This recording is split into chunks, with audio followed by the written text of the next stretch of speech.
महोदय उपस्थित थिबा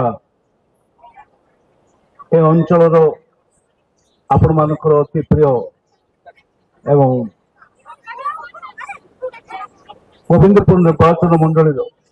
प्रतिनिधित्व करुवा रवि मल्लिक महोदय, अध्यापक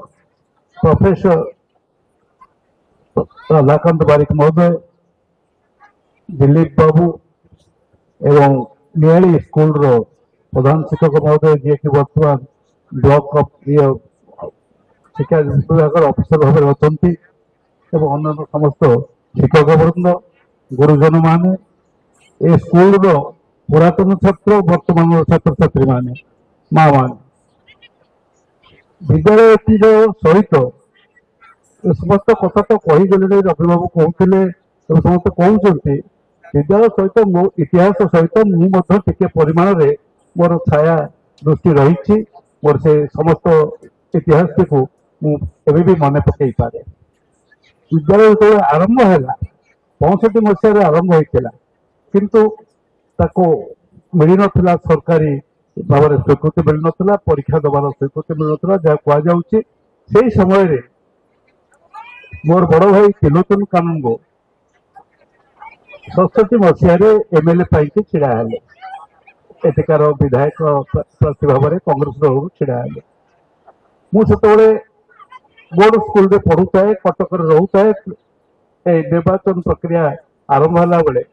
सहयोग दौए रही है से समय अनेक लोक षडांश गाँव देखी एवं भी मुह मो आगे नाची जाऊँगी भितर थे श्रीयुक्त विचित्रानंद बारिक महोदय मु देखी भल भाव देखी किपर भाव में स्कूल पाई एत व्यग्र थे एवं श्रीयुक्त पशुपालक बोधे सदाशिव पशुपालक महोदय से नहांती बाहर को जाते परिवार बोधे षडांश रोना ना कौन ताकू देखी एवं रघुबाबू को देखी रघुराव महोदय को देखी बसंत बाबू को बापा ताकू देखी प्रफुल्ल बाबू को देखी ये समस्त को मुझे स्कूल रे आउ अनेक केतक व्यक्ति को सामान्य व्यक्ति गाँव जाऊे ये स्वाई जहाँ कहते जे पुत्र ये कहते पढ़ुले बोलिकी से सब देखी एवं से स्कूल केते व्यग्र थे मु कहीं आज आपण मान कहीदे इतिहास को आप भूली जीवे ना आज दिन में भारत वर्ष गोटे उद्यम चली इतिहास को भूल देवाई जो मैंने मूलदुआ पकई जो मैंने भल कम आरंभ कर जहाँ ऊपर आम या घर से लोक को भूली जावाई बहुत उद्यम चली बर्तमान भारत वर्ष में पिलाने अभिभावक मैंने आपण नवेदन से मान को भूली जीवे ना जी दान कर समदान नुहे जमी दान कर सम्मान दान कर श्रमदान कर दौड़ी एवं ये स्कूल मूलदुआ पकई चाल घर या चाल घर उपर मुझे मो समय आदिवासी घर पर बर्तमान देखला कोठा घर है कि मूलदुआ पकई से व्यक्ति मान को केवे भूलिबे ना से मूलदुआ पकईला बेले से जमीदान से परिश्रम एवं से हाँ दौड़ जो भाव में करुले धैर्यर सहित आपको केवे आपण मैंने भूलिबे ना मोर आज दिन में आज शुभ दिन में आपण नवेदन से प्रथम सभापति था जी रही द्वितीय कथा हूँ स्कूल संपर्क में जो कहुच्छी आम पाठटा शिक्षा कथा कारण ये राधाकांत बाबू जहाँ कहते से तो बहुत बड़ विद्यालय पढ़ी विश्वविद्यालय पढ़ी जार नाम सारा भारत वर्ष सारा विश्व में ख्यात रही जवाहरलाल नेहरू यूनिवर्सिटी से देखी विद्यार विभिन्न कलेवर विभिन्न रूप देखी मु किंतु गोटे कथा देखा चाहूँगी मो पिला भितर षडांश स्कूल जो छात्र छात्री भितर से समस्ते विचार करेंगे निज भितर कहे येस आई कैन मु पारि मु जहाँ हेले मु राधाकांत भाई को भाया दादा को भाया कि मौसा को भाया मु जड़े बड़ भल प्रोफेसर हो पारि से चिंता करेंगे मु जड़े भल इंजीनियर हो पारि कारण यही अंचल बहुत शिक्षानुष्ठान सीना नाला କାରଣ ଆମେ ଜାଣିଛେ ପହଙ୍ଗା ଏବଂ ସୋରାଂଶ ସ୍କୁଲ 60 ମସିହା ପରେ ପରେ ଆରମ୍ଭ ହେଇଛି 62 63 ମସିହା ବେଳକୁ ମାଇନର ସ୍କୁଲ ଗୋଟିଏ ଗୋଟିଏ ଥିଲା କିନ୍ତୁ ଏ ଅଞ୍ଚଳରୁ ବହୁତ ଶିକ୍ଷିତ ଲୋକ ଗୋଲଦାରିରୁ ଏରଡ଼ାରୁ ଆପଣଙ୍କର କରାଙ୍ଗରୁ ଆପଣ ଯୋଉ ସୋରାଂଶରୁ ଆପଣ ଦେଖିବେ ଆଖି ବୁଲେଇକି ଆଣିବେ ଏ ଯାହା କହୁଥିଲେ ଏ ଚାଷୀ ବୁଲିଆର ଅଞ୍ଚଳ କାଦୁଅ ପାଣି ଭିତରେ ଲୋକ ଥିଲେ ତା ସତ୍ତ୍ୱେ ମଧ୍ୟ ବହୁତ ଶିକ୍ଷିତ ଲୋକ ଆ ଭିତରୁ ବାହାରିଥିଲେ ଏଣୁ ପିଲାଏ ଆଜି ଚିନ୍ତା କରିବା ଏ ଚିନ୍ତା କରିବା ପାଇଁ ମୁଁ ତମକୁ ଗୋଟେ ଛୋଟ ଗପ କହିଦଉଛି ଶୁଣ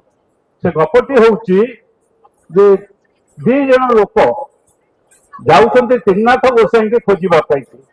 ଠାକୁର ତ୍ରିନାଥ ହଉଛନ୍ତି ବ୍ରହ୍ମା ବିଷ୍ଣୁ ମହେଶ୍ୱର ମହେଶ୍ୱର ମାନେ ଆମ ତ୍ରିଲୋଚନେଶ୍ୱର ତା ଭିତରେ ରହିଛନ୍ତି ବ୍ରହ୍ମା ବି ଅଛନ୍ତି ବିଷ୍ଣୁ ବି ଅଛନ୍ତି ଇଏ ସମସ୍ତଙ୍କୁ ଏକାଠି ଖୋଜିକିରି ପାଇବା ପାଇଁ ଯାଉଛନ୍ତି ଜଣେ ହଉଛି ସେ ସମସ୍ତେ ଖୋଜୁଛନ୍ତି ତ୍ରିନାଥ ତ୍ରିନାଥ ତ୍ରିନାଥ ଛୋଟା ଭାବେ କଥା ଏବଂ ଆଉ ଗୋଟିଏ ଖୋଜୁଛି ଅନ୍ଧ ସେ ବି ଖୋଜୁଛି ଛୋଟାକୁ ୟାକୁ ଠାକୁରଙ୍କୁ ତିନି ଠାକୁରଙ୍କୁ କିନ୍ତୁ ଯାଇପାରୁନାହିଁ ସେ ତାକୁ ଆଖିକି ଦେଖାଯାଉନାହିଁ କି ଆର ଇଏ ଚାଲି ପାରୁନାହିଁ ଛୋଟା ଚାଲି ପାରୁନାହିଁ କିନ୍ତୁ ଦି ଜଣ ଯାକ ଯେତେବେଳେ କଥାବାର୍ତ୍ତା ହେଲେ ସେ କହିଲେ ଭାଇ ମୁଁ ତ ଜାଣିପାରୁନାହିଁ ମୁଁ ଛୋଟାଟାଏ ଚାଲି ପାରୁନାହିଁ ସେ କହିଲା ଭାଇ ମୁଁ ଅନ୍ଧଟାଏ ମୁଁ ଚାଲି ପାରୁନାହିଁ ଆଉ ଗୋଟେ କାମ କରିବା ଆସ ଆମେ ଏକାଠି ହବା ଠାକୁରଙ୍କ ପାଖକୁ ଯିବା ଏକାଠି କେମିତି ହବା ଛୋଟାକୁ ବସାଇ କାନ୍ଧରେ ଅନ୍ଧ ଚଲାଇ ଧୀରେ ଧୀରେ ଅନ୍ଧର ଗୋଡ ଅଛି ଚାଲିବାର ଆଖି ନାହିଁ ଭିଜନ ନାହିଁ ଦୃଷ୍ଟି ନାହିଁ କିନ୍ତୁ ଚାଲିବାର ଶକ୍ତି ଅଛି କିନ୍ତୁ ଆର ଛୋଟାର ଚାଲି ପାରୁନାହିଁ ଛୋଟାର ଦୃଷ୍ଟି ଅଛି ତ ଦୃଷ୍ଟିକୁ ଉପରେ ବସେଇକିରି ଦି ଜଣ ଯାକ ଚାଲିଲେ ଛୋଟାକୁ କାନ୍ଧରେ ବସେଇକିରି ଅନ୍ଧ ଚାଲିଲା ଦି ଜଣ ଯାକ ଯାଇ ତିନି ଠାକୁରଙ୍କ ପାଖରେ ପହଞ୍ଚିଛନ୍ତି ତାଙ୍କୁ ପାଇଛନ୍ତି ଏଇ ପ୍ରକାର ସଂକଳ୍ପ ନେଇ ଯଦି ଗୋଟେ ଛୋଟା ଗୋଟେ ଅନ୍ଧ ତିନି ଠାକୁରଙ୍କୁ ପାଇପାରିଲେ ଆମେ ଷୋଡ଼ଶ ସ୍କୁଲର ପିଲାଏ एकथा मन रखा उचित जे आमे चाहिए आमे इंजीनियर होगा आमे भल खेलाड़ी होगा खाली इंजीनियर हो हम ना कि भल डाक्तर हेल्ले भल हम ना कि भल प्रोफेसर हम ना जहाँ हवा जीवन थी आम जन भल होकर बाहर बड़ होकर बाहर ये संकल्प आज दिन में सब पिला माने नेबे षोड़श हाईस्कल प्रभु त्रिलोचनेश्वर स्कूल ये संकल्प अभिभावक माने माँ माने आपण माने बस पिला नदी देवे ना कहीं मुझे गोटे छोट कहानी कहूँ से कहानी आपण मान आई टेल मी मत कहली गोटे तल शिक्षयित्री शिक्षक पिला नहीं जाती देखा कि कोणार्क मंदिर से मंदिर को बोलू बोलू सन्देह होगा फेर घर को फेरला बेले गणति है बस को जो आसुँच गणति हूँ 1 2 3 4 गोटे पिला सर्ट पड़ा मतलब गणति कम पड़ा नहीं जाइए जी गोटे कम पड़ा खोजिले पिलाटी कुआड़े गला खोजते खोजी देखला बेलू जो शिक्षयित्री देखुं से गोटे झाऊ बुदा भितर बसिक गोटे तैयारी करुच्ची मंदिर तैयारी करुच्ची एवं ता भीतर घर तैयारी पचारे तू ये कौन करुचु इंग्रेजी मीडियम स्कूल जाइए तू ये कौन करुचु से ढाईगला कान टाक मोड़ीदे शिक्षयित्री शिक्षयित्री जाऊड़ा मारे से कांदुची से कहूँ ये मंदिर करी कारण से जो कोणार्क मंदिर देखी से मन भितर छाप पड़ जाइए करुच्ची आर्किटेक्ट से तो पाठ पढ़ी नहीं से आर्किटेक्चरल पाठ पढ़ी नहीं किंतु मन भितर से छाप पड़ जाइए कौ पिला भितर कौ छाप केत पड़ो आम जापर ना तेणु सी करुच्ची जो भल न हो पुणी भांगी दे पुणी या तो किए कहला या करने आई टेल मी तो शब्द हूँ मत कहली मान पिलाटी कांदुची से कहूँ मो मन भितर मुझे कही अभिभावक माने गुरुजन माने माँ माने मन रखिए पिलाटी भितर से जो अच्छी उद्दीपना अच्छी उन्मादना अच्छी इच्छा शक्ति अच्छी ताको आम भल भाव चिन्ह पारे ना ताकू चिन्हवाई चेष्टा करवा चपे देवाई चेष्टा करवा ना एक आपण मान निवेदन शिक्षक शिक्षयित्री माने आपण मान निवेदन आपण माने होउछन्ते ताकर द्वितीय अभिभावक पिलामानकर पिलामानको गढ़ी परिवार तैयारी करिवार दायित्व आपणकर घरर जेमती बापा मांकर जेमती आपण मानकर मत सेमती एई पिलाटीको गढ़ी तोड़िला बेले मन रखिबे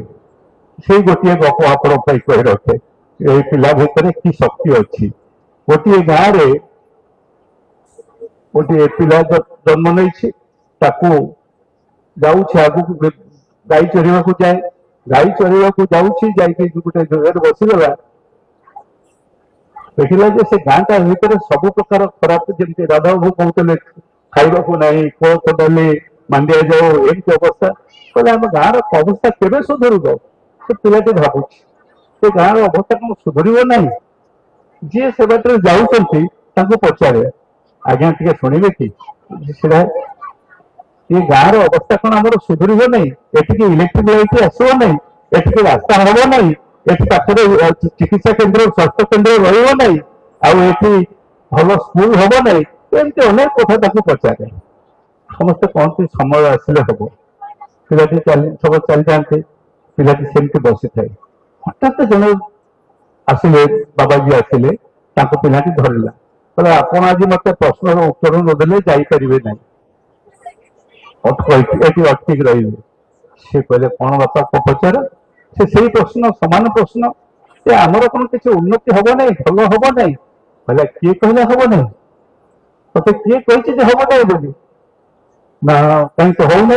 ना तू पूरा आसिलुनी आउ बड़ हो जा तू टे बड़ हो अंचल सब कथा उन्नति हम केमी हम देखिए ता भितर आसला विश्वास शिक्षक से कहते बंधुगण मो पिला भितर अनेक विश्वास अच्छी से विश्वास जगेवा दायित्व होची आपणकर पाठ पढ़ेला बेले से विश्वास जगेबे आपण देखिले ता भितर से विश्वास जन्मिले से बहुत बड़ हम बहुत ए अंचल केवल स्कूल नुहे गाँव नुहे ता निजर नुहे ये अंचल बहुत उन्नति कर देशर कर राज्यर कर एक कथा टे आम समस्ते मन रखा तेणु तीनोटी पिला कथा अभिभावक कथा एवं शिक्षक शिक्षक कथा तीनोटी गल्प जरिए पाखे थैली उपस्थापन कली मोर बहुत भल मन अच्छी कारण मुझे जानी नी से त्रिलोचनेश्वर ठाकुर ये विराजमान करंचल सबुठ ये देवता आराध्य देवता शिव जिते स्कूल नाम देखिली मुझे पैड लेखा होता है प्रफुल्ल बाबू से पैड टी धरिकी था मुझे पढ़ू थाए स्कूल एकादश श्रेणी कि दशम श्रेणी से अवस्था पढ़ू थाए मुझे देखिली मुझे आ नाटा त्रिलोचनेश्वर कौन कौन देले ए भाई चेष्टा कर साहाଯ୍य कर ना कौन गोटे स्कूलटे हो मो मन भितर थाए रहा एक कथा मन भितर थाए दिने एमती कथबार्ता छल मो घर भितर कहली एमती त्रिलोचनेश्वर स्कूल गोटे भाई ना भाई कहले नाई रे से मो ना नुहे से सेठिकार ठाकुर आराध्य देवता शिव त्रिलोचनेश्वर ना से मोर किसी व्यक्तिगत मोर नाम सहित संपर्क ना से दिन जानिली जो एमएलए हेली अंचल जानिली त्रिलोचनेश्वर ठाकुर ये विराजमान करशार जो शंभु संस्कृति रही शिव संस्कृति रही अन्यतम सी मुझे प्रणाम करुच्ची ए स्कूल पिलांकर अंचल उत्तर उत्तर उन्नति कामना कर वक्तव्य शेष करुच्ची। धन्यवाद।